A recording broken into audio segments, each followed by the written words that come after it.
2023년 3월 29일 수요일 황현 부동산 경제학 TV 라이브 브리핑입니다. 1부에서는 3040이 집 마련이 쉬워질 전망으로 황현 대표님의 고견 들어보도록 하겠습니다. 2부에서는 주택 공시가격 하락으로 인한 웃고 우는 사람들이 생겼다고 합니다. 자세히 알아볼 예정입니다. 3부에서는 황현 대표님의 부동산 성공 투자 5가지 원칙을 알아보도록 하겠습니다. 황현 부동산 경제학 TV 끝까지 시청해 주시기 바랍니다.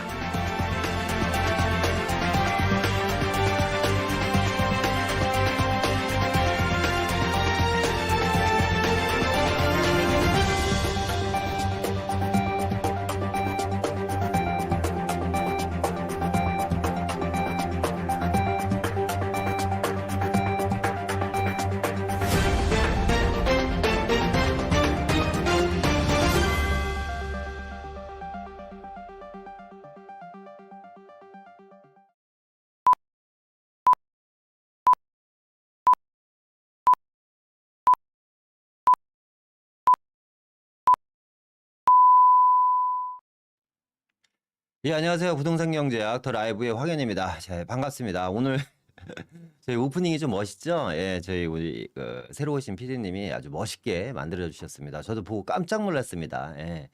무슨 뉴스 진행하는 거, 뉴스 데스크에 앉아 있는 것 같아서 예, 그 오프닝 하나 새로 만들고 좀 바꿨을 뿐인데 사람 마음이 참 그래요. 이게 참 좀 더 긴장된다고 해야지 되나? 좀 더 잘해야겠다라는 마음이 생깁니다. 자, 오늘도 일찍부터 많은 분들 오셨는데요. 우리 한번 인사 한번 해볼까요? 예. 예, 노다로님 반갑습니다. 옙님도 반갑고요. 서도창님도, 장민진님도 반갑습니다. 나는 수다님, 박선임님, 월드콘님, 예, 오프닝 멋있죠? 예, 감사합니다. 반갑습니다. 예, 나이스하게 멋지게님, 예, 반갑고요. 김동욱님, 나는 수다님, 임영섭님, 허경희님, 예, 반갑습니다. 별사탕님, 미식쿵님도 반갑고요. 예, 1009님도 반갑습니다. 김동수님, 민트님, 예, 민미님도 반갑습니다. 예, 황소장님, 예, 황소장님, 발음이 좀 그렇죠? 황소장님, 예, 별사탕님, 예, 오프닝 멋있죠? 예, 예, 저도 깜짝 놀랐습니다. 오프닝을 보고. 예, 너무 멋있어가지고. 자, 오늘은요, 2022년 3월 29일입니다. 예, 오늘 세 가지 내용을 마련을 했는데, 이 세 가지 내용을 할 수 있을까라는 생각이 듭니다. 시간 관계상. 일단 하는 데까지 최대한 하겠습니다. 그리고 만약에 시간이 너무 많이 오버된다. 그러면 다음 주에 제가 좀 이어서 하도록 하고요. 자, 첫 번째는 3040 내 집 마련이 좀 쉬워질 것 같습니다. 앞으로는 정부에서 대대적인 주택 공급 대책을 이번에 내놨죠. 2027년부터 입주가 가능하다고 합니다. 한번 이야기 한번 들어보도록 하고요. 지난 한 주 동안 엄청나게 파장을 일으켰던 것이 주택 공시가격 하락입니다. 자, 어떤 분들은 환하게 웃을 수가 있었고 또 어떤 분들은 이 공시가격 하락으로 인해서 또 많이 속상해 하시는 분들도 계시더라고요. 그리고 마지막으로는요, 부동산 성공 투자 5가지에 대한 이야기. 요 5가지는 꼭 알았으면 좋겠다. 이런 내용을 제가 좀 뽑아봤거든요. 그래서 오늘 이 3가지 내용을 가지고 한번 진행하도록 하겠습니다. 자, 이제 본격적으로 들어가기 전에 여러분들 좋아요 다 누르셨죠? 예, 여러분들이 눌러주시는 좋아요는 저에게 정말 정말 큰 힘이 됩니다. 자, 한번 바로 들어가 보도록 하겠습니다. 예, 나는수다님 감사합니다. 예, 님재호님이시죠? 예, 반갑습니다. 자, 정부에서요, 저출산 대책으로 청약제도를 대대적으로 개편한다고 합니다. 우리나라 지금 인구 감소가 지금 뭐 역대 최대죠. 그리고 뭐 3, 400년 후에는 이 대한민국 인구가 종말이 된다고 합니다. 그러니까 상당히 심각한 수준의 지금 인구 감소를 보이고 있죠. 그래서 이 저출산 대책으로 청약제도를 개편해서 좀 자녀를 많이 낳게끔 좀 하려고 하는 것 같습니다. 그런데 이 청약제도 개편으로 인해서 3040 세대들이 가장 많이 혜택을 본다고 합니다. 오늘 이제 지금 들어와 계신 분들 중에서 라이브 시간에 들어와 계신 분들 중에서 3040 세대분들이 있으시다면 좀 눈과 귀를 반짝 열고 좀 들으셔야 될 것 같고요. 혹은 이제 오늘 라이브 들어오신 분들 중에서 연세 드신 분들도 계실 거 아닙니까? 자녀분들이 30대나 40대 정도 되신 분들이라면 잘 들으셨다가 자녀분들한테 좀 이야기를 해주셨으면 좋겠습니다. 예, 일단은 정부의 저출산 대책에 대한 이야기인데요. 일단 청년과 신혼부부들한테 무려 공공과 민간 물량이 43만 호나 공급된다고 합니다. 그러니까 쉽게 얘기하면 우리가 지금 얼마 전에 이슈화됐던 둔촌주공 아파트가 40개 단지가 들어가는 겁니다. 어마어마한 물량이죠. 청년과 신혼부부들한테 무려 43만 호를 일괄적으로 공급한다는 내용이고요. 거기다가 2조 원이나 되는 어마어마한 돈을 특례 대출로 추가적으로 마련해 준다고 하는 겁니다. 그래서 이 공급 물량 내용을 보니까요. 뉴홈이라고 이제 새로운 브랜드를 만들었죠. 정부에서. 이게 공공 분양 물량입니다. 뉴홈으로 15만 5천 호를 공급하고요. 공공 임대로 약 10만 호를 공급하고 민간 분양으로 17만 5천 호 정도를 분양해서 총 43만 호를 2027년까지 공급할 예정인데요. 일단 저는 이제 여기서 좀 의구심이 드는 게 일단 공공 분양이라든가 공공 임대는 사실상 뭐 3기 신도시라든가 택지를 통해서 충분히 공급이 가능할 것 같은데 요즘처럼 이렇게 이제 이 건설 자재가 많이 오르고 그냥 건설 원가가 많이 오르는 거죠. 원가가 많이 오르고 그리고 이 분양에 대한 리스크가 큰데 과연 민간들이 같이 움직여 줄까? 물론 이제 공공이라는 이름이 있기 때문에 뭐 분양에는 크게 문제 없을 것으로 예상이 됩니다만 민간 참여도 17만 5천 호나 되기 때문에 사실상 이게 좀 지켜봐야 될 부분인 것 같습니다. 월드코님, 청년 신혼부부한테만 공급해 주는 건 아닙니다. 이 이야기를 좀 끝까지 들어보시면요. 기존에 있는 자녀가 계신 분들한테도 엄청나게 큰 혜택이 갑니다. 자, 뉴홈이죠. 앞서 얘기했던 것처럼 이 뉴홈이 이제 새로운 브랜드입니다. 내 집 마련 꿈꾸는 청년들, 공공분양주택 뉴홈을 놓치면 손해다. 예, 정말 이 이야기만 들어봤으면 손해일 것 같아요. 일단은 소득과 자산 여건에 따라서 세 가지 타입으로 나눠집니다. 나눔형, 선택형, 일반형 세 가지 유형입니다.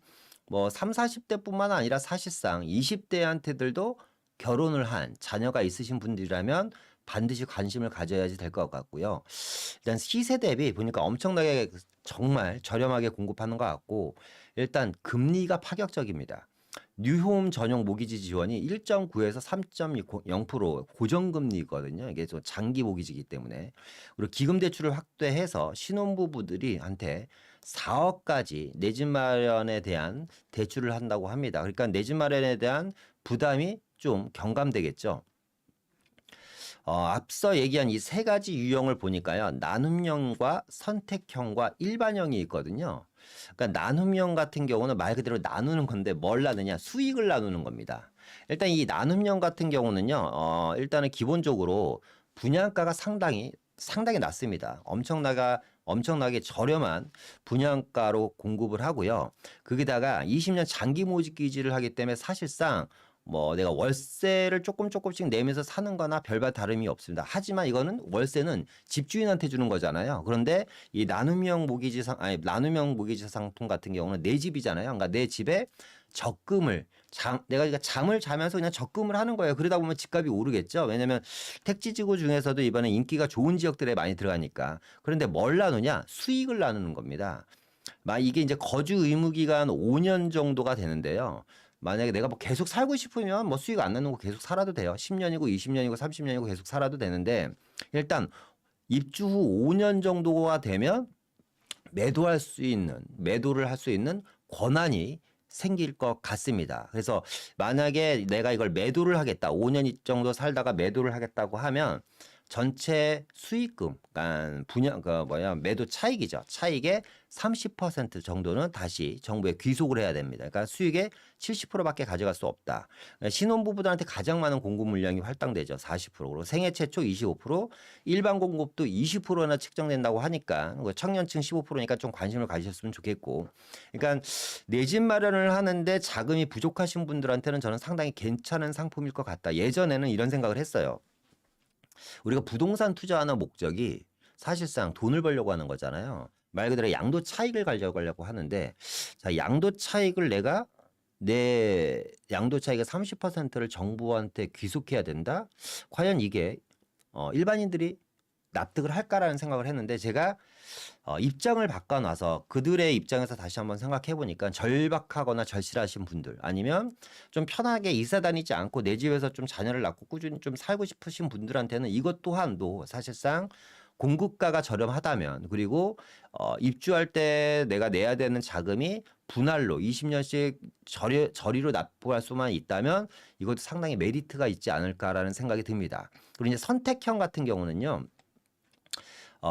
역시 저렴한 임대료입니다. 이건 임대 아파트예요. 임대 아파트. 나눔형은 내 집을 갖는 거고 선택형은 월세를 사는 겁니다. 저렴한 임대료로 6년을 거주할 수 있는데 6년 이후에 이제 뭐냐면 내가 이제 분양받을 수 있는 선택이 그러니까 자격이 주어지는 겁니다. 임대 종료 후 분양을 내가 계속 받을 건지 아니면 임대를 살 건지 이거를 내가 결정할 수가 있다.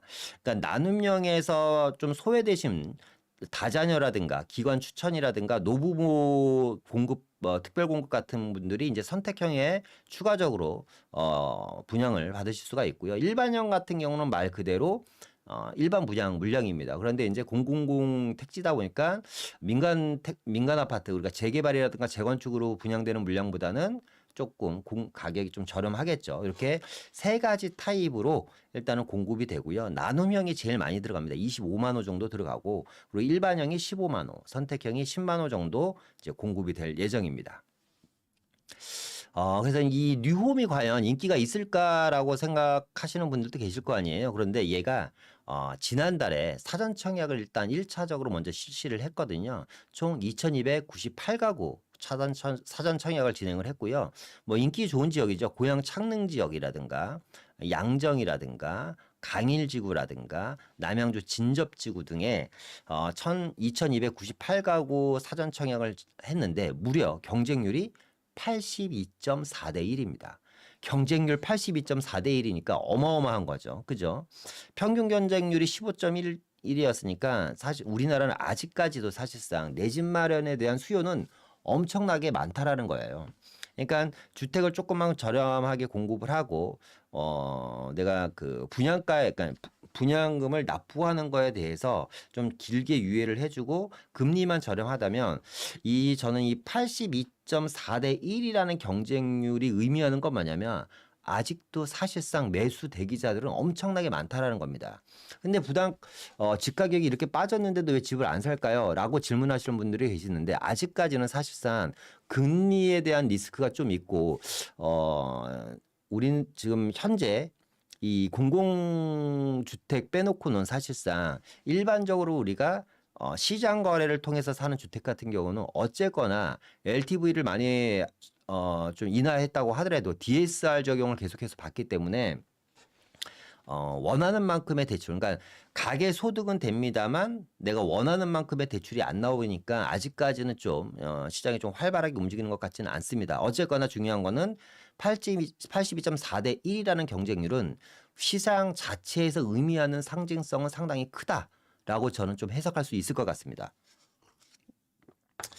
자, 계속해서 볼게요. 공공주택 이제 다자녀 기준도 좀 요건이 많이 바뀝니다. 일반적으로 이제 공공분양 같은 경우는 세 자녀 이상. 근데 이제 현실적으로 대한민국에서 자녀 한 명 낳고 기르는 것도 어마어마하게 말 그대로 진짜 빡센 상황이거든요. 빡센 상황입니다. 그죠? 힘든 상황이라는 거죠. 제가 좀 과격한 표현을 써서 빡센 상황이라고 말씀드린 건 뭐냐면 그만큼 대한민국에서 자녀를 낳고 내가 내 집을 마련하고 그 자녀를 교육까지 시키는 데는 정말 부모님들의 어마어마한 희생과 그리고 금전적으로 어마어마한 자금력이 동원되지 않으면 힘듭니다. 그런데 공공분양을 받으려면 자녀 3명이 있어야 된대요. 사실상 이거는 안 주겠다라는 거죠. 현실적이지 않은 겁니다. 임대 아파트는 2자녀까지. 임대를 들어가려도 2명은 있어야지 돼. 제가 봤을 때는 별로 현실적이지 않았다. 근데 어쨌거나 이런 이원화됐던 것을 상반기까지 2자녀로 일원화시키겠다는 겁니다. 그러니까 자녀 2명만 있어도 저렴한 금액에 위치 좋은 곳에 내가 내 집 마련을 할 수가 있다. 근데 2자녀도 사실상 많지는 않죠. 자, 인센티브를 주는데요. 출산자녀 1인당 10포인트. 2명이면 20포인트를 이제 인센티브를 줘서 요거를 입주 요건을 완화시켜 주는 겁니다. 그래서 소득과 자산 요건을 좀 많이 완화해 주고요. 공공 분양, 임대 입주 대상을 확대하겠다. 그래서 두 자녀 출산 시 공공 임대 입주 요건을 어떻게 하냐면 기준 소득 기준이 540만 원이었다면 요런 포인트를 내가 쌓아서 요런 포인트들을 쌓아서 658만 원까지도 공공 분양을 받을 수 있다. 예, 그러니까 연봉으로 따지면 뭐 한 7천만 원이 훨씬 넘겠죠. 그러니까 연봉 7천 이상을 받아도 공공 분양을 받을 수 있다. 그러니까 이런 요건은 좀 예전에 비해서 많이 완화된 것 같습니다. 그래서 다자녀에 대한 기준이 좀 바뀌었고요. 또 이제 아까 앞서 말씀하신 청년층에만 좋은 거 아니냐라고 질문하신 분이 계시잖아요. 그렇지 않고 기존에 결혼하신 분이라든가 자녀를 낳을 예정이거나 아니면 자녀가 있으신 분들한테도 이런 가구한테도 공공 임대를 우선적으로 공급하겠다는 겁니다. 기존 기존 입주자가 자녀를 출산하거나 아니면 자녀 수에 비례해서 기존 보다 넓은 면적에 거주할 수 있게 하겠다라는 거고요. 그러니까 사실 기존에는 2인 가구 기준으로 30에서 50제곱미터 정도를 공급을 했어요. 그러니까 뭐 30제곱미터면 지금 서울시에서 오피스텔 원룸 공급하는 면적들이요. 그러니까 분리형 원룸이라고 하죠. 뭐 가운데 칸막이 쳐져 있고 방 하나 거실 하나 있는 것들이 평균적으로 한 30에서 40제곱미터 정도 나오거든요. 그러니까 원룸이 30에서 40제곱미터 정도 나옵니다. 그런데 2인 가구 면적이 공공주택을 원룸 정도 크기로 공급을 하는 거예요. 그러니까 이게 인기가 없을 수밖에 없고 젊은 층들이 외면을 할 수밖에 없는 게 그러니까 실제로 지금 공공임대 아파트 만들어진 것 중에서 빈집이 많다 그러잖아요. 뭐 수도권 외곽이라든가 지방 같은 경우는 어마어마하게 몇 천억씩 몇 백억씩 들여서 공공임대주택을 지었는데 다 비어있는 집들이 상당히 많답니다. 그러니까 임대가 안 들어가는 거예요. 왜냐하면 너무 작은 거예요. 원룸에서 2, 3인 가구 사는 게 사실상 현실적으로 어렵잖아요. 그런데 이거를 자녀 수가 증가했을 때는 40에서 60제곱미터 이상을 우선적으로 공급해 주겠다는 겁니다. 그러니까 뭐 우리가 굳이 아파트 평수를 따지면 18평에서 24평 정도 되는 면적으로 확대해서 공급을 해주겠다는 내용입니다. 자, 행복주택 면적도 이번에 이제 면적도 확대가 됩니다. 행복주택 면적도 확대가 되는데 신규 물량 중 미착공 물량 같은 경우는 16제곱미터에서 25제곱미터로 계획을 변경해서 그러니까 설계 변경을 하는 거죠. 지금 착공 들어가지 않은 물량은 설계 변경을 통해 갖고 면적을 넓혀주겠다라는 거고 기존의 행복주택 같은 경우가 이제 제가 말씀드린 거예요. 아파트는 지어놨는데 사람들이 그러니까 공공주택이라서 저렴하고 월세도 저렴하고 전세 가격도 저렴하고 분양 가격도 저렴한데 사람들이 안 살아요. 너무 작아서. 그래서 이런 주택은 지금 리모델링 사업을 통해 갖고 넓힌다고 합니다. 이게 지금 근데 제가 봤을 때 뭐 하는 짓인지 아니 비싸게 몇백억에서 몇천억짜리 아파트를 지어놨는데 사람들이 안 살아. 그래서 새 아파트를 다시 리모델링해. 벽을 뚫고 두 집을 하나로 합쳐갖고 다시 넓혀놔요. 그러니까 좀 그러니까 이게 왜 그러냐면요. 정부에서 정책을 담당하시는 분들, 그리고 이제 사실상 뭐 다 똑같죠. 여당이나 야당이나 제가 봤을 때 뭐 그 나물에 그 밥인 것 같은데 보통 이제 선거 때가 되면 이제 주택 공급, 그러니까 이번에는 어떻게 보면 부동산 선거나 마찬가지였죠. 선거 때만 되면 사실상 이제 내가 몇 세대에 얼마만큼 공급을 하겠다, 어디를 개발해서 얼마만큼 공급을 하겠다 그러잖아요.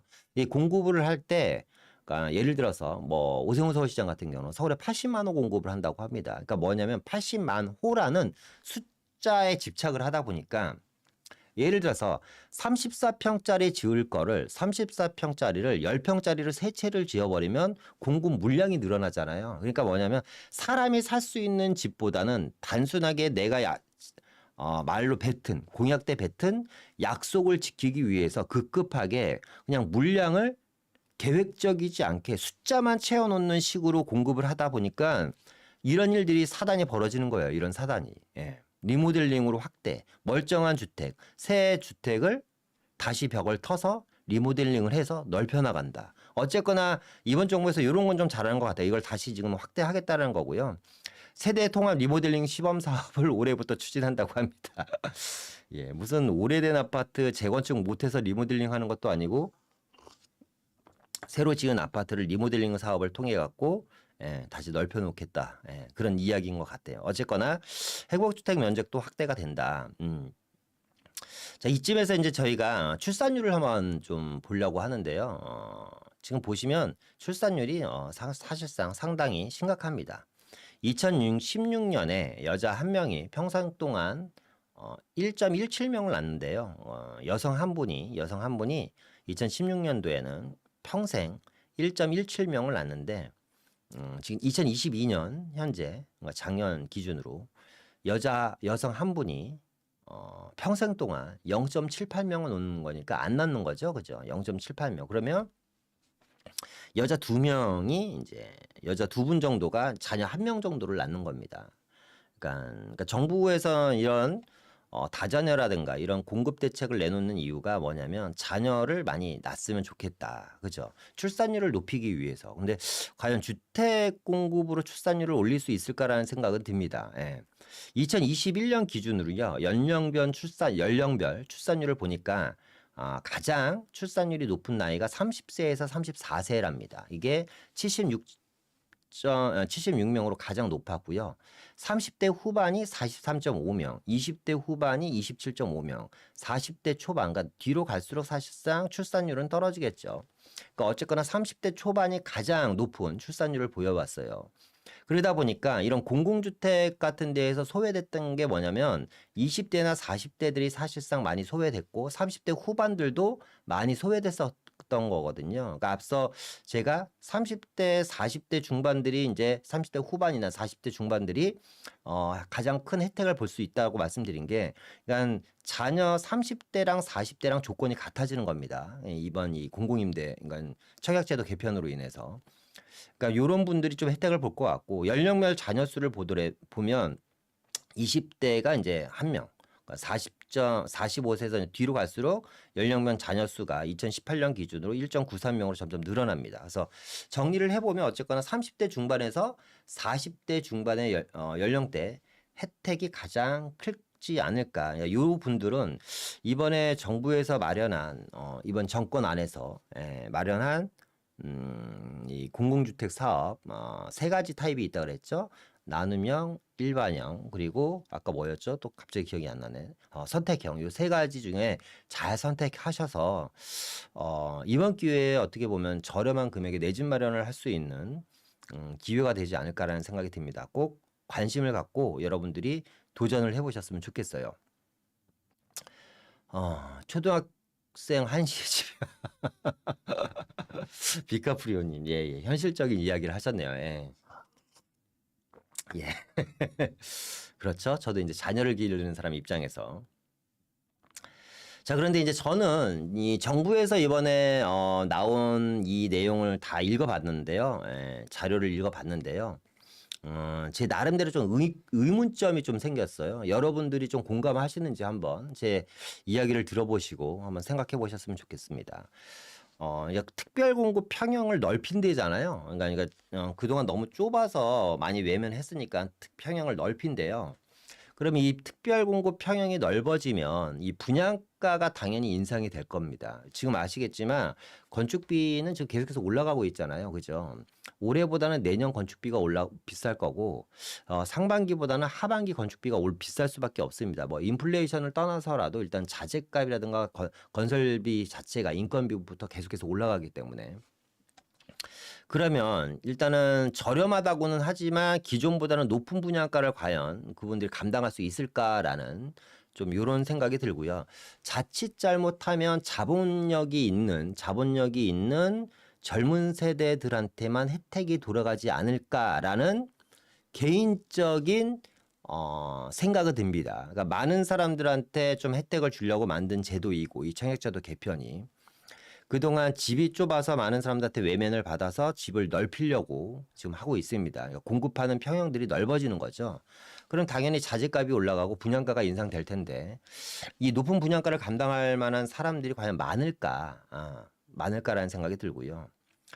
또 하나는 이제 결국에는 이런 혜택을 보려면 뭘 해야지 돼요? 자녀를 많이 낳아야지 된다는 겁니다. 자녀를 많이 낳아야지 되는 거예요. 그러니까 아이를 이 특별 공급을 받으려면 결론적으로 아이를 많이 낳아라. 이게 과연 현실성이 있을까라는 생각도 듭니다. 물론 기존에 지금 이제 임신을 하신 분이나 임신 계획이 있으신 분들 혹은 자녀가 있으신 분들한테는 사실상 상당히 좋은 혜택이고 많은 혜택입니다. 그런데 지금 정부에서 타겟으로 삼는 것들은 타겟으로 삼는 세대, 그러니까 그 나이대들이 어떤 나이대들이냐면 이제 아직 결혼을 안 하신 분들 그리고 이제 자녀를 안 낳으신 분들한테 요런 혜택을 주려고 하는 것들이거든요. 요런 혜택들을. 그런데 그분들이 과연 내 집 마련을 저렴하게 할 수 있다라는 이유 하나만 가지고도 이 아이를 과연 많이 낳을 건지에 대한 의구심은 개인적으로 듭니다. 의구심은. 예, 그래서 요거는 제 생각인 거고요. 여러분들의 생각이 어떤지 한번 여러분들도 심심하시면 댓글 한번 달아주시고요. 자, 일단은 청약제도 개편에 대해서는 여기서 좀 마치도록 하고요. 한 1분 정도. 10초죠, 10초. 1분이 아니고 10초 정도 광고 보시고 다시 돌아오도록 하겠습니다. 상위 1%만 듣던 세미나 이제 당신도 들을 수 있습니다. 선착순 20명에게만 드리는 기회 놓치지 마세요. 상위 1%.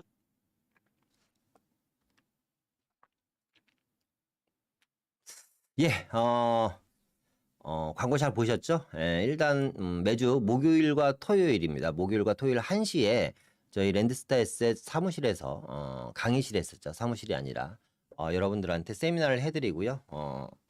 뭐 이런 라이브도 상당히 좋지만 오프라인 세미나에서는 여러분들한테 좀 더 실질적인 도움되는 이야기들, 내 집 마련이라든가 투자에 대한 이야기, 그리고 방송이라는 한정된 공간에서, 그러니까 한정된 틀 안에서 다 하지 못했던 이야기들을 좀 더 많은 이야기들을 여러분들과 함께 공감하려고 하니까요. 관심 있으신 분들은 목요일, 토요일 1시에 들어오시면 됩니다. 예. 여기 밑에 567-3040 전화번호 있죠? 글로 전화해 주시면 되고요. 자, 두 번째 내용은 이제 이 공시가격 하락입니다. 예. 이게 이제 이번 한 주 동안 사실상 지난 한 주부터 이 공시가격이 사실상 아주 큰 이슈가 됐었죠. 지금 요걸로 이 공시가격 문제 때문에 지금 밑에 보시는 것처럼 이게 방긋 우시시는 분들도 계시고 아니면 지금 이 공시가격 하락이 그렇게 달갑지만은 않은 분들도 계십니다. 예.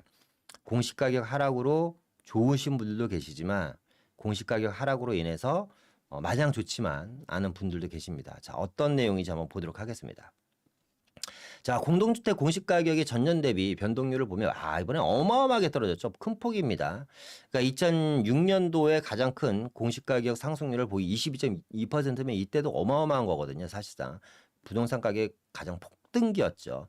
그러다가 쭉 빠져서 그러니까 그동안 제일 많이 빠진 게 4.6%, 4.1%인데 그 다음에 쭉 보합 상태 공시가격이 보합 상태 유지해 오다가 이제 문재인 정부 들어서 아주 폭등을 해버립니다. 이제 공시가격 현실화, 그러니까 세금을 많이 물려야지 된다라는 전체적인 시장 흐름 때문에 공시가격이 19.5%, 17% 폭등을 했는데 이번에 이제 주택 가격이 많이 이제 떨어졌죠. 그렇죠. 주택 가격이 많이 떨어지면서 같이 공동주택 가격도 하락을 합니다. 그리고 정부가 국민들의 세부담을 좀 줄여줘야겠다라고 말씀을 하셨기 때문에 정부에서 공시가격 현실화를 에 대한 계획을 수정했죠. 그래서 공시가격 현실화를 하는 게 아니라 공시가격을 주택가격 하락으로 인한 국민들의 세부담 경감을 하기 위해서 주택가격을 보시는 것처럼 마이너스 18%, 그러니까 최고 30%까지 떨어진 지역이 있다고 합니다. 그래서 2023년 공동주택 공시가격 하락률을 보면요. 전체 전국 평균이 18.6% 정도 하락을 했고요. 서울 같은 경우는 17% 정도 하락을 했죠. 가장 많이 공시가격 떨어진 지역이 이제 세종시입니다. 그러니까 보니까 많이 오른 지역이 또 많이 떨어진 것 같고 인천 지역과 경기 지역이 20%대로 빠졌고요. 대전도 많이 빠졌죠. 21.54%. 그리고 이제 대구 지역들도 공시가격이 많이 빠졌습니다. 그러니까 주택가격이 많이 빠진 지역을 기준으로 공시가격도 많이 빠진 것 같아요. 어쨌거나 전국적으로 공시가격들이 많이 하락을 했다. 좀 눈에 띄는 게 이제 강원도와 제주도가 공시가격 하락률이 상당히 낮죠. 강원도 4%, 제주도 5.59% 정도. 그래서 일단은 보유세 부담이 2020년 대비 한 20% 이상 완화될 것 같습니다. 그러니까 종부세와 재산세 대한 작년 재작년에 재산세와 종부세 때문에 스트레스 받으신 분들 엄청나게 많잖아요. 이런 분들이 올해는 좀 웃는 한 해가 되지 않을까. 뭐 내년에도 뭐 비슷할 것 같습니다. 어쨌거나 공시 가격이 내년에도 큰 폭의 인상은 없을 걸로 예상이 됩니다만 어쨌거나 이런 분들이 20% 이상 완화됐고요. 고가주택 보유자라든가 다주택을 갖고 계신 분들한테는 이제 세부담이 많이 감소되겠죠. 자, 또 다른 뉴스가 있는데요. 이건 좀 별도의 뉴스인 겁니다. 뭐냐면 이번 공시가격 하락이 되면 일단은 증여가 늘겠죠. 그런데 재개발 빌라 증여가 엄청나게 늘어날 걸로 예상이 됩니다. 이유는 뭐냐면 이제 증여세 산정 방식이 틀리기 때문에 그러거든요. 증여세 산정 방식이. 그러니까 제가 봤을 때 이 재개발 지역에 있는 빌라뿐만 아니라 단독 다가구 주택 증여도 올해 엄청나게 늘어날 것 같습니다. 그러니까 작년 12월 달 같은 경우는 아파트 증여가 사상 최대치였잖아요. 그죠? 세금 오르기 전에. 그러니까 세금을 증여세를 어떻게 실거래 시세로 증여세를 매긴다고 하다 보니까 작년 12월 달에 증여 신고가 사실상 사상 최대였는데 올해는 이 재개발 지역에 있는 단독이라든가 빌라 증여가 늘어날 걸로 예상이 됩니다. 왜냐하면 자, 올해 1월 1일 기준 표준지 단독주택 공시가격이 한 6% 정도, 5.95%니까 아마 대략적으로 6% 정도 인하가 됐습니다. 표준지 단독주택 공시가격이. 그러니까 요게 이제 2014년 만에 하락을 한 거거든요. 그런데 이제 개별주택 공시가격이 4월 28일 날 나오니까 어쨌거나 표준지 단독주택 공시가격이 6% 정도 떨어졌기 때문에 당연히 개별주택 공시가격도 하락을 하겠죠. 근데 앞서 얘기했던 것처럼 단독이나 빌라 토지 같은 경우는 증여세를 공시가격으로 산정을 합니다. 그죠? 아시죠? 단독, 빌라, 토지 같은 경우는 증여세를 공시가격으로 산정을 하는데 아파트 증여는 취득세를 매매가로 산정을 하다 보니까 만약에 올해 같은 경우는 어쨌거나 아파트 같은 경우는 작년 재작년 특히 작년에 증여하실 분들은 거의 다 전 증여했다고 봐요. 근데 아파트 공시가격이 떨어지면 아파트를 갖고 계신 분들은 굳이 증여할 필요가 없죠. 왜?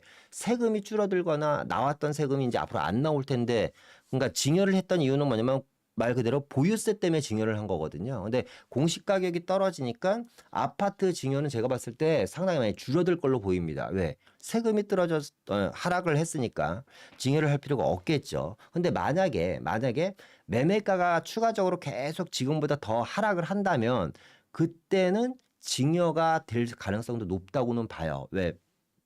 팔지 어차피 매대 뭐 저렴하게 팔 거 그냥 자녀한테 넘겨버리겠다 이런 분들이 또 나오실 수도 있거든요. 그런데 중요한 거는 우리가 단독 빌라 토지 같은 경우는 증여를 잘 안 하잖아요. 그러니까 중간에 다 팔아버리거나 뭐 아니면 갑자기 뭐 돌아가시거나 이러지 않은 이상은 사실상 이런 게 증여가 안 되는데 올해 같은 경우는 또 얘기가 틀린 게 어쨌거나 오세훈 서울시장이 말씀하셨던 것처럼 앞서 지금 80만 원 공급을 한다고 합니다. 그 중에서 재개발 재건축으로만 40만 원 공급을 하는 거예요. 근데 재개발 재건축으로 50만 원 공급을 하는 거죠. 80만 원 중에 50만 호가 정비 사업으로 공급을 하는 겁니다. 그런데 그 중에 40만 호가 전체 물량의 절반이 재개발로 공급을 한다고 합니다. 그러니까 지금 이 오세훈 서울시장은 지금 되게 급해요. 몇 번 말씀드렸듯이 지금 재개발 구역을 한 7, 80군데 지정을 했죠. 지금 오세훈 서울시장이 당선되고 나서 여태까지. 그런데 앞으로 남은 기간 동안 최소 300군데 이상의 구역 지정을 더 해야지 그 정도 물량이 채워질까 말까입니다. 제가 계산을 해보니까 재개발로 40만 호 정도를 공급하려면 거의 한 400군데 정도의 구역 지정을 해야겠더라고요. 그러면 앞으로 최소 300군데 이상의 구역 지정이 더 돼야지 되기 때문에 앞으로 이 오세훈 서울시장 체제 하에서는 재개발이 앞으로 상당히 큰 주식으로 따지면 성장주겠죠. 성장주가 될 확률이 높아요. 그리고 이런 지역에 재개발 지역에 이런 거 투자하신 분들 같은 경우는 그 안에서 이제 구역 지정되신 분들도 있고 이런 분들 어쨌거나 신속통합이라든가 공공재개발은 토지거래 허가구역으로 묶여버리죠. 그리고 모아타운 같은 경우는 조합 설립 인가 이후로는 거래를 못하기 때문에 그런 물건을 갖고 계신 분들은 어차피 10년 보유할 거 그냥 증여를 해버리자라고 생각하시는 분들도 상당히 많이 늘어나지 않을까라는 생각이 듭니다. 그런데 이제 문제는 이제 이런 분들이죠. 예, 공시가격 하락에 이제 전세보증보험 문턱이 높아졌다라는 겁니다. 그러니까 지금 이 앞서 이제 재개발 얘기를 했는데 뭐 재개발 빌라 사신 분들 같은 경우는 제가 봤을 때 큰 걱정을 안 하셔도 될 것 같아요. 그리고 이제 최근에 빌라를 뭐 재개발 물건을 사신 분들 같은 경우는 어쨌거나 올해 재개발 물건을 사신 분들 같은 경우는 예를 들어 3억짜리 전세 가격이 2억으로 떨어져서 산 거예요. 그러니까 전세 가격이 이미 하락을 한 상태에서 올해 재개발 물건을 사신 분들 같은 경우는 크게 걱정할 게 없을 것 같아. 전세 가격이 하락한 상태에서 사신 거고 또 재개발 지역에 투자를 하신 분들 같은 경우는 재개발 지역, 재건축도 마찬가지죠. 저 얼마 전에 뉴스를 보니까 뭐 그게 큰일 난 것처럼 그러니까 여러분들이 뉴스를 보시더라도 좀 그냥 글씨만 읽지 마시고요. 전체적으로 좀 뉴스를 타이트하게 좀 보셨으면 좋겠어요. 그리고 뉴스를 읽는 해석 능력을 가지셨으면 좋겠어요. 자, 얼마 전에 이런 뉴스가 나왔어요.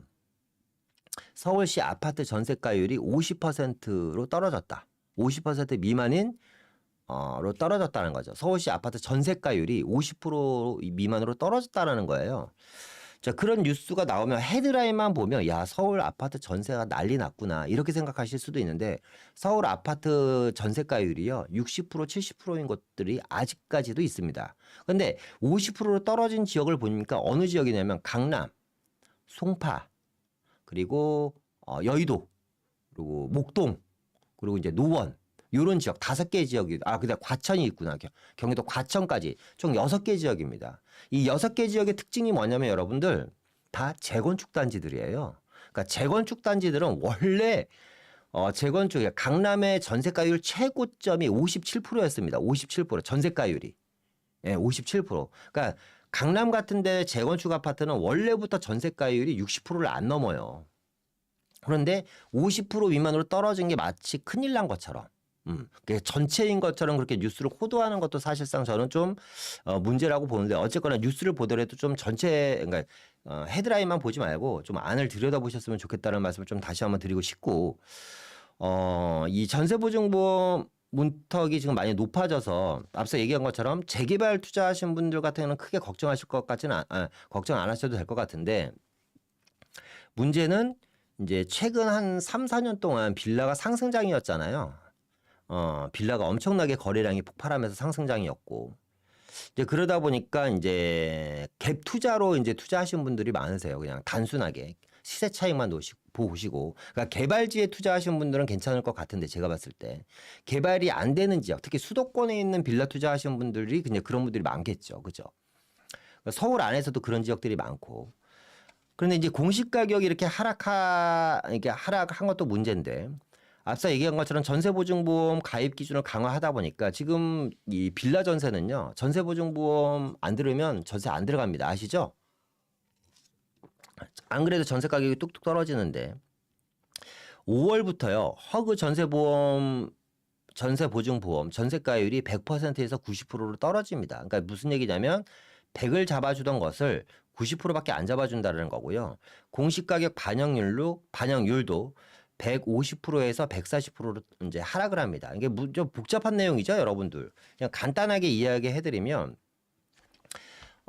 작년까지 이제 3억까지, 예를 들어 3억짜리 그 전세에 들어가신 분이 계시는데, 이게 보증보험에 가입이 됐어요. 근데 이제, 전세 가율이 떨어지다 보니까 공시가격 반영으로 해서 이제 3억 갖고는 안 되는 겁니다. 이제 2억 7, 8천, 이렇게 나야지 되는 거예요, 전세를. 이해하기 편하게 제가 표로 만들어 놨습니다. 자, 공시가격 1억짜리 빌라가 있습니다. 공시가격 1억짜리 빌라가 기존에는 1억 5천만 원까지 전세를 놓을 수 있었고 전세 보증보험이 가능해졌습니다. 1억 5천까지 전세를 놓을 수 있었고 전세 보증보험이 가능해졌는데 지금은 전세 보증보험을 놓으려면 1억 255만 원만 내야 1억 255만 원밖에 전세 보증보험이 안 됩니다. 예. 그러니까 차익이 4,745만 원이에요. 그러니까 무슨 집주인 입장에서는 이 공시가격이 떨어지면서 전세보증보험을 낮춰버리니까 갑자기 세입자한테 4,745만 원을 만들어줘야지 되는 상황이 발생을 한 거고 공시가격 1억 기준으로 255만 원만 전세보증보험을 가입해 준다고 하니까 요런 사람들을 또 세입자를 찾는 것도 일인 거죠. 그죠? 그러니까 이게 제가 봤을 때는 이게 어떻게 보면 좀 너무 이해는 하겠습니다. 뭐 정부의 입장도 이해는 하는데, 그러니까 집주인들 입장도 좀 이해를 해야 되지 않을까라는 생각이 들어요. 자, 첫 번째 이제 문제점은 뭐냐면 뭐 요 차익만큼 이제 월세화로 많이 되겠죠. 그죠? 반전세가 이제 시장을 지배하지 않을까. 결국 반전세가 시장을 지배하게 되면 그 몫은 고스란히 임차인들한테 또 이제 전가가 되는 거거든요. 물론 이제 자금력 있으신 분들은 뭐 차익 내주시고 뭐 반전세 받으시면 되겠지만, 만약에 그렇지 못하신 분들한테는 엄청나게 난감한 상황이 발생을 합니다. 자, 한번 보겠습니다. 그러니까 저는 이것 때문에 좀 화가 나는 게 뭐냐면, 자, 주택임대사업자가 47만 명 시대입니다. 4년 새 10배가 늘었어요. 주택임대사업자가. 주임사가 원주 다 아시니까. 서울 같은 경우는요. 2017년에 2만 명이었던 주택임대사업자, 2만 명이었던 주택임대사업자가요. 거의 15만 6천 명으로 어마어마하게 주택임대사업자가 증가를 합니다. 뭐 세종시 같은 경우는 주택임대사업자 증가율이 무려 2,885%. 280%도 아니고 28%도 아니고 세종시 같은 경우는 주택임대사업자 증가율이 2,885%입니다. 어마어마하게 늘었죠. 절대적인 양은 적지만 증가폭은 어마어마한 겁니다. 경기도 같은 경우는 10,000명 내외였던 주택임대사업자가 갑자기 13만 8천 명까지 늘어납니다. 어쨌거나 47만 명 시대인데, 이게 아시겠지만 이전 정권에서, 문재인 정권에서 2017년 12월 달에 임대주택 등록 활성화 방안이라는 걸 발표를 하죠. 급격하게 증가를 합니다. 4만 명이었던 임대주택 사업자가 10만 명까지 늘어나요. 한 방에 그냥 엄청나게 늘어납니다. 임대주택을 등록을 하세요, 여러분. 임대주택을 등록해야 되는 이유는 뭐냐면, 주택시장에 임대차 시장 안정화를 위해서 돈이 있으신 분들이 주택을 많이 사들여서 좀 정부에서 임대주택 공급 못하니까 민간 임대주택을 공급하게 좀 도와주세요. 그러면 우리가 세금을 안 걷겠습니다. 그리고 기존 주택도 뭐 여러 가지 세제 혜택을 줘서요. 비과세를 만들어 드릴게요. 뭐 이런 여러 가지 다양한 혜택을 주면서 주택임대 등록 사업자를 이제 활성화를 시켰죠. 근데 그 다음에 주택임대사업자가 문매를 맞기 시작합니다. 왜? 주택 가격이 폭등을 하니까 이건 다 주택임대사업자들이 집을 많이 샀기 때문이다. 그러면서 2020년 7월 달에 주택시장 안정 보완 대책이라는 걸 발표를 하죠. 그죠? 예. 그러면서 여기서 중요한 내용이 나옵니다. 아파트, 그전에는 아파트도 주택임대사업자 등록을 해줬는데 2020년 7월 기준으로 아파트는 임대사업자가 폐지되죠. 지금 여기 들어오신 분들 중에서도 주임사인 분들도 꽤 계실 거예요. 그죠? 다 아시는 내용이죠. 이 내용은. 그런데 여기서 이제 중요한 내용은 뭐냐면, 이 그래프를 보시면 2020년을 기준으로 임대사업자가 갑자기 폭등을 합니다. 43만 3,818명. 그리고 현재 47만 1,333명. 그러니까 아파트 임대사업자를 폐지했음에도 불구하고 주택 임대사업자가 이렇게 어마어마하게 늘어났다는 건 뭐냐면, 그러니까 이 중에 47만 명 중에서 한 7만 명 빼면 2020년 이후만 한 40만 명 이상 주택 임대사업자가 등록이 된 거예요. 이 40만 명은 뭐냐면 비아파트를 가지고 주택 임대사업자 등록을 하신 분들입니다. 아파트가 아닌 상품. 쉽게 얘기하면 단독 다가구 빌라, 그리고 오피스텔 같은 걸 가지고 주택 임대사업자를 등록하신 분들이에요.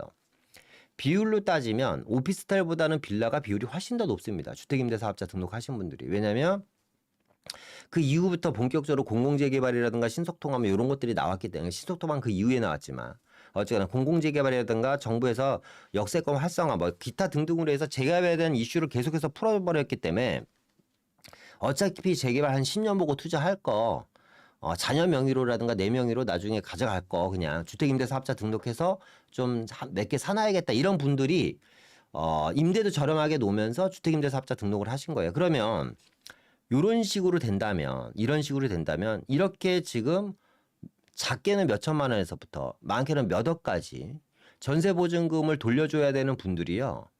수십만 명이라는 겁니다, 지금. 이 40만 명 중에 뭐 한 제가 봤을 때 70% 정도 주택임대사업자 아니신 분들도 계시겠지만 주택임대사업자 등록하신 분들 중에서 그러니까 피해를 어쩔 수 없이 선의의 피해를 보시는 분들이 이 정도 늘어난다라는 거예요. 그러니까 저는 이거에 상당히 사회적으로 심각한 문제가 되지 않을까라는 생각이 듭니다. 저는 개인적으로.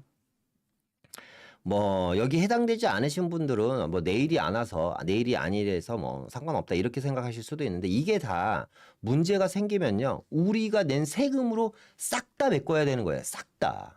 예. 그렇죠. 월드컵님 좋은 임대인이 많죠. 생각해 보세요. 이 47만 명 중에서 지금 우리가 얘기하는 빌라왕 3명, 4명이에요, 여러분. 이 3명, 4명이 말 그대로 엎질러진 물을 만들어 놨는데 그러니까 3명, 4명이 시장을 흐트러 놨는데 이 3명, 4명 때문에 자라보고 놀란 가서 소뚜껑 보고 놀란다고 47만 명도 47만 명을 동급 취급하는 건 저는 좀 너무 좀 가혹하지 않나 저는 그런 생각이 듭니다. 뉴스를 하나 좀 볼게요. 좀 처절한 뉴스인데 빌라왕이 원인인데 임대사업자를 빌라왕이랑 똑같이 취급한다. 마녀 사냥하는 게 조금 너무한 거 아니냐 이런 뉴스입니다.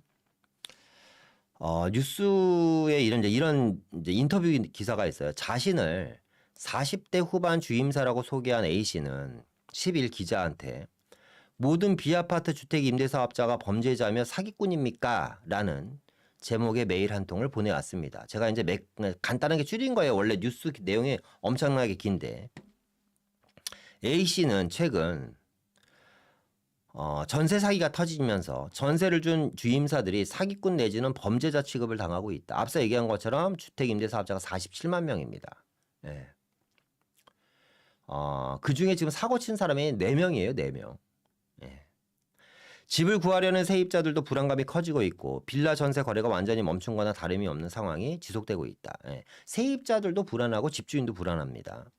시세보다 저렴한 임대료와 보증보험 가입 의무를 다 했어. 이 주택임대사업자들은 시세보다 항상 시세가 3억일 때도 나는 2억 2천밖에 전세를 못 놨어요. 왜 그렇게 하라고 했으니까. 그리고 보증 가입 의무까지 다 했는데도 그러니까 뭐 이 사람들이 뭐 어떻게 보면 꺼다는 보리자루도 아니고 주택 가격이 올라도 주택임대사업자 때문에 오른 거고. 그죠? 전세 사기가 터져도 주택임 진짜 너무한 것 같다는 생각이 들어요. 저는 개인적으로 이 주임사 등록하신 분들이 좀 안타깝습니다. 안타까워요. 예. 그러니까 이런 것들은 좀 저는 좀 문제가 되지 않나. 그래서 좀 이런 생각을 해봤어요. 과연 이 주택임대사업자들의 잘못인가? 예.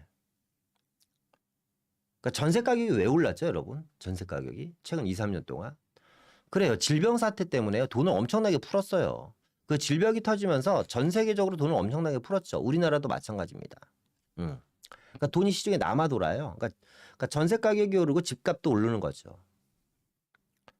정부에서는 그러다 보니까 그러니까 이전 정권 얘기하는 겁니다. 이전 정권에서는 문재인 정권이죠. 전세 시장을 안정화시키기 위해서 뭘 했냐면 돈을 풀었어요. 어떻게?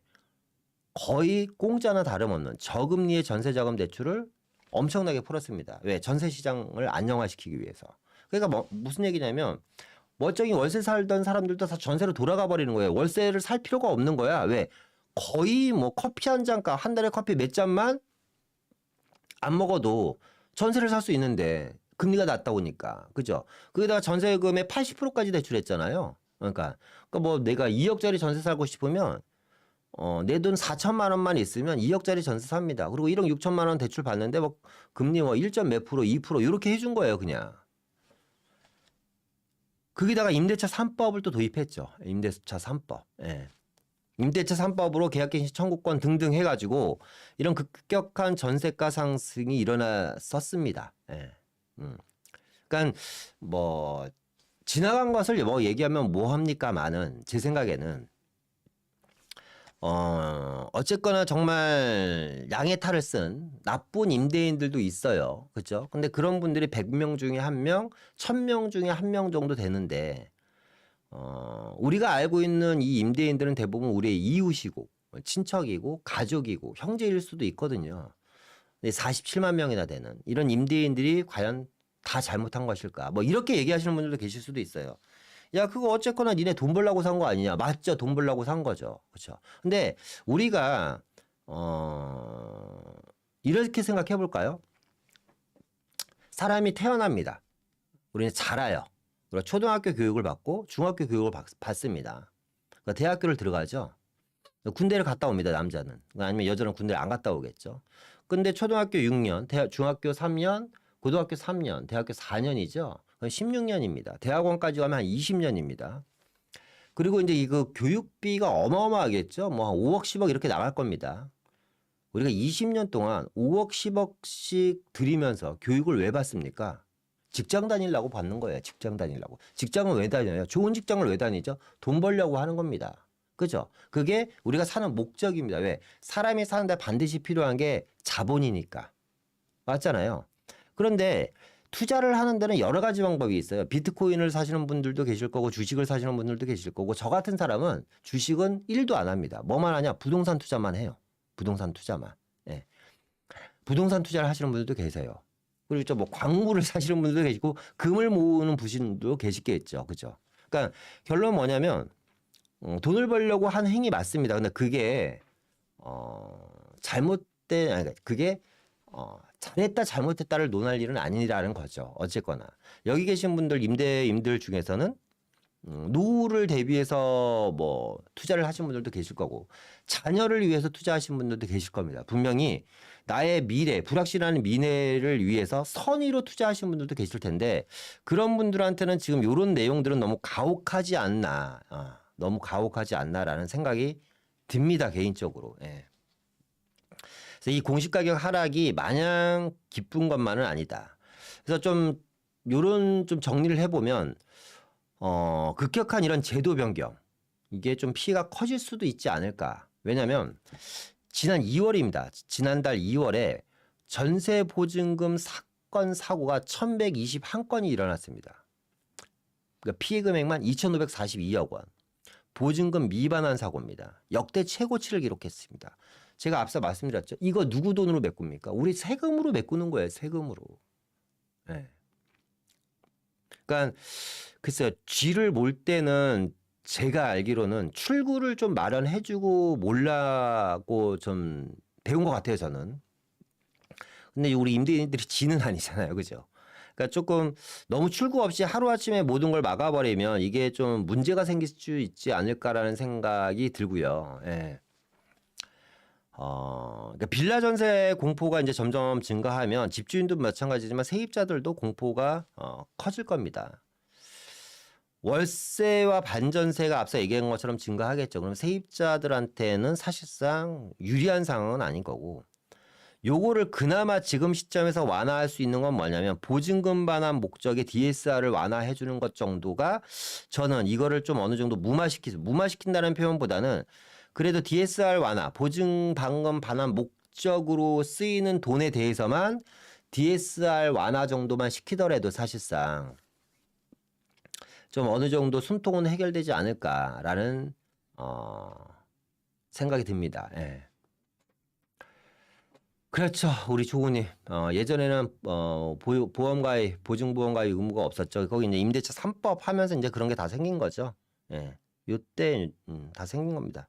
임대차 3법 도입하면서 예, 좀 안타깝고 좀 속상합니다. 예. 예. 안타까고 설탕 발림에 속아 넘어가서 예. 설탕 발림에 속아 넘어갔다는 것보다는 사실상 예. 그러니까 이런 것 같아요. 너무 이 정치하시는 분들이 자기 합리화를 많이 시키는 것 같아요. 국민을 대상으로. 그죠?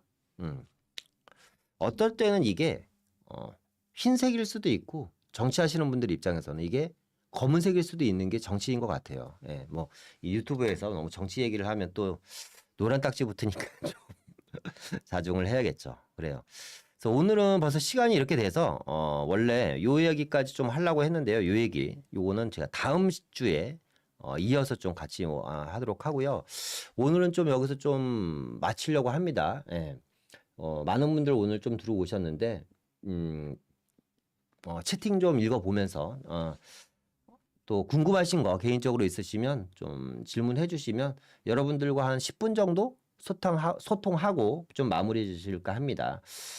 그래요. 월드콘이 저렇게 말하고 다주택자한테 손을 내민가요? 아쉬워요. 예. 뭐 오늘만 날이 아니고요. 저도 이제 한 2시간씩 3시간씩 하고 싶은데요. 저희 스태프들이 또 이제 퇴근을 해야 돼서 마지막이 하이라이트 때 예. 다음 주에 더 풍부한 내용으로 예, 하겠습니다. 예, 아쉽죠? 율다마오직님. 예. 뭐 1시간 정도 했는데 한 20분 한 것 같죠? 오늘도 시간이 순삭입니다. 예. 뭐 궁금하신 점 있으시면 예. 장승배 기역 주변은 어떤가요? 시간의 마법사님, 장승배 기역. 예. 괜찮죠? 괜찮은데 이제 이렇게 생각하셔야 돼요. 이제 이 부동산이라는 게 길 하나 차이로 어마어마한 결과를 만들어내거든요. 장승배 기역이잖아요. 위에는 노량진 본동이고 밑에는 상도동입니다. 아시죠? 예. 요 동네와 요 동네는 하늘과 땅 차이입니다. 그러니까 쉽게 얘기하면 강남으로 따지면 대치동, 뭐 도곡동 요 정도의 느낌이라고 생각하시면 될 것 같아요. 예. 예, 이원희님 좋은 의견 주셨네요. 4월 11일까지 의견 제출 이 의견 만약에 지금 오늘 말씀드린 이 공시지가 변경으로 인해서 이렇게 지금 부당하다고 생각하시는 분들 있잖아요. 예, 이런 분들은 의견 제출하시면 됩니다. 평택 어떻게 보시나요? 저는 상당히 괜찮게 보고요. 우리 좀 전에 인구 얘기했잖아요. 수도권 인구 증가율 1위가 평택이고요. 평택은 뭐 LG와 삼성에서 어마어마한 자금을 쏟아붓고요.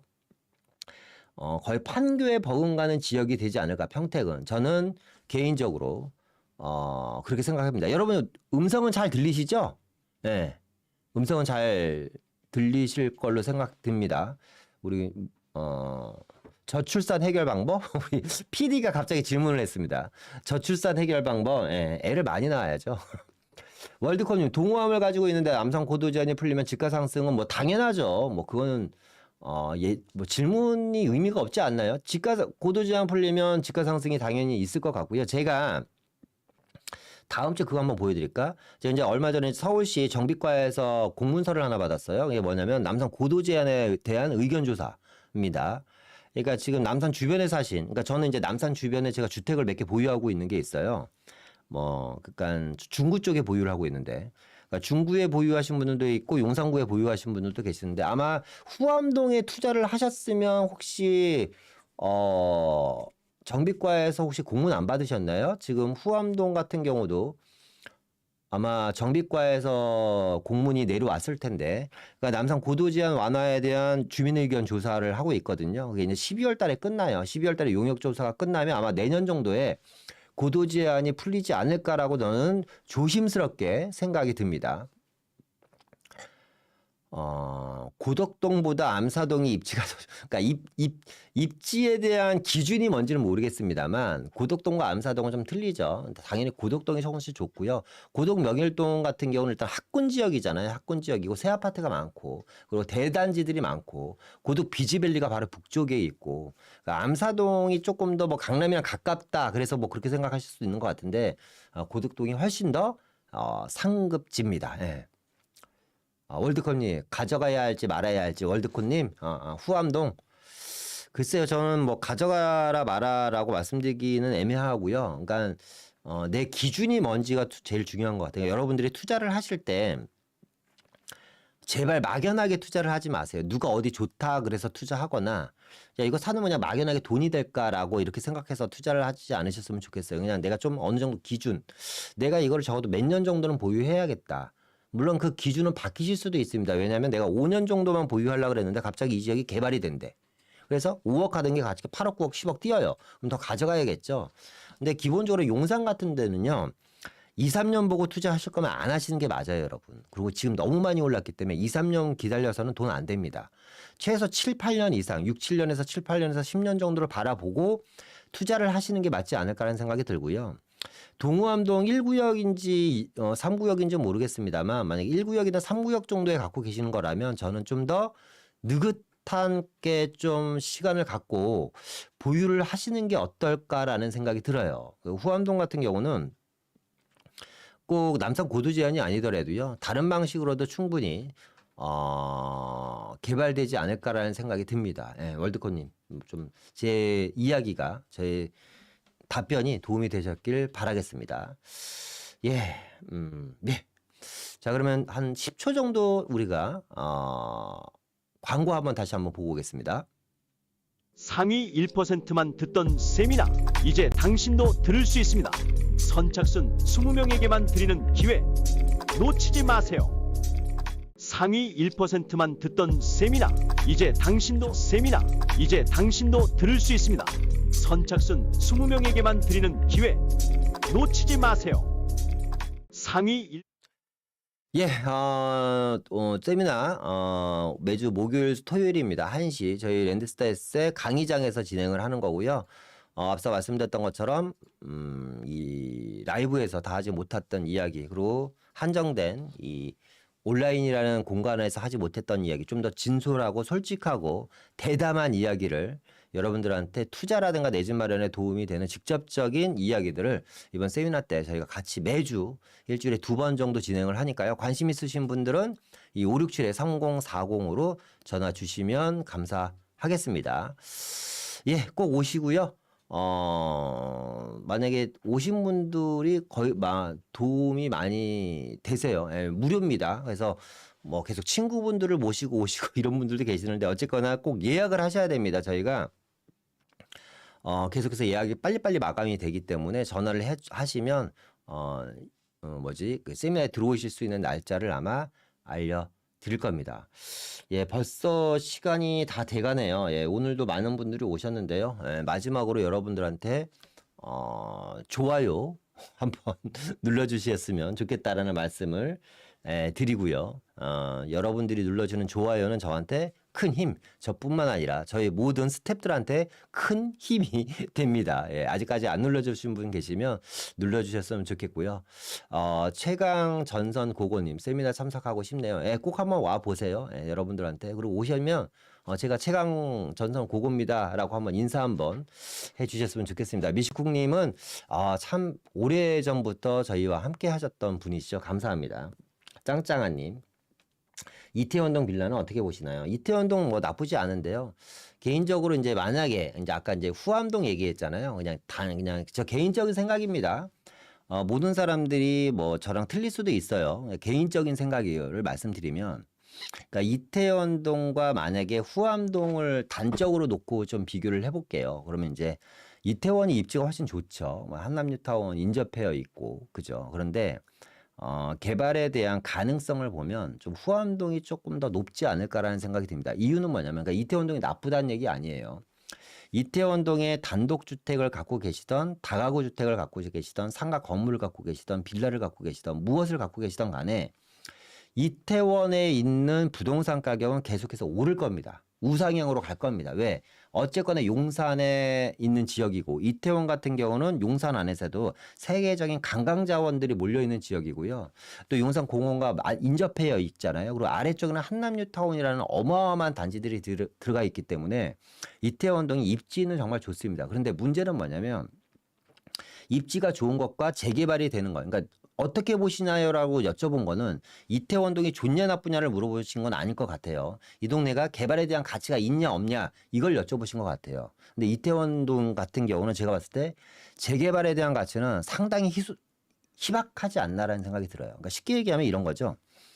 뭐 마포에서 홍대 먹자골목 있는 주변이 재개발이 될까요? 지금 홍대 먹자골목이 상수동부터 망원동으로 계속 넘어가고 있잖아요. 그러니까 상권이 거대해지고 있어요. 그죠? 그러다 보니까 그 지역은 재개발이 사실상 힘듭니다. 그러니까 이태원이 그러니까 지가 상승은 계속되고 주택 가격에 대한 안정적인 상승은 되겠지만 재개발은 좀 힘들지 않을까라는 생각이 듭니다. 성산 1동 다세대 주택 전망은 그 지역도 재개발해야죠. 노후도가 어느 정도 나오고 또 군웅지이긴 한데 좀 뭐 당장은 아니더라도 좀 시간이 많이 걸릴 것 같고요. 뭐 보유하고 계신다면 저렴한 금액에 만약에 보유하고 계셨다면 조금 더 보유하셔도 괜찮지 않을까 생각이 듭니다. 예, 강필님 감사합니다. 자, 그러면요. 오늘은 이상 좀 마치도록 하고요. 다음 주에 앞서 얘기했던 것처럼 다 하지 못했던 반드시 우리가 알아야 될 5가지 부동산 투자에 대한 이야기와 더 좋은 내용, 또 여러분들한테 좀 오늘 좀 우울한 내용을 좀 전해드렸는데 막판에 또 하다 보니까 제가 임대사업자 얘기만 나오면 제가 흥분을 해갖고 다음에 좀 더 즐겁고 유쾌한 내용 여러분들한테 도움이 되는 내용 갖고 또 다음 주에 뵙도록 하겠습니다. 자, 그래요. 오늘은 이만 마치고요. 다음 주에 또 뵙도록 하겠습니다. 좋은 밤 되십시오. 감사합니다. 2023년 부동산의 대가 황현 대표가 돌아왔다. 이따 보여드리겠지만 너무 늦었어요. 사실은. 좋은 선택하신 거에 대해서 축하드립니다. 일단은. 감사합니다. 유튜브에서는 보지 못할 새로운 정보들. 2, 3년에 이렇게 벌겠다. 이거는 욕심이야. 황현 대표 별강에 오직 20명에게만. 지금보다 정확한 돈을 벌려면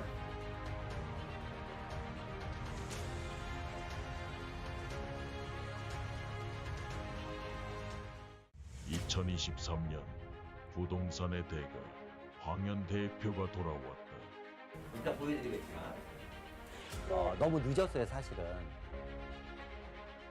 좋은 선택하신 거에 대해서 축하드립니다. 일단은. 감사합니다. 유튜브에서는 보지 못할 새로운 정보들.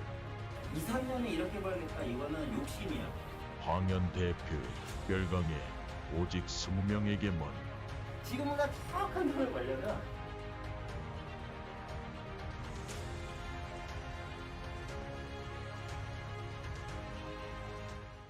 2023년 부동산의 대가 황현 대표가 돌아왔다.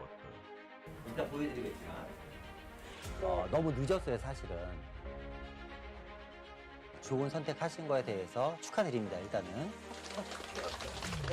감사합니다. 유튜브에서는 보지 못할 새로운 정보들. 2, 3년에 이렇게 벌겠다. 이거는 욕심이야. 황현 대표 별강에 오직 20명에게만. 지금보다 정확한 돈을 벌려면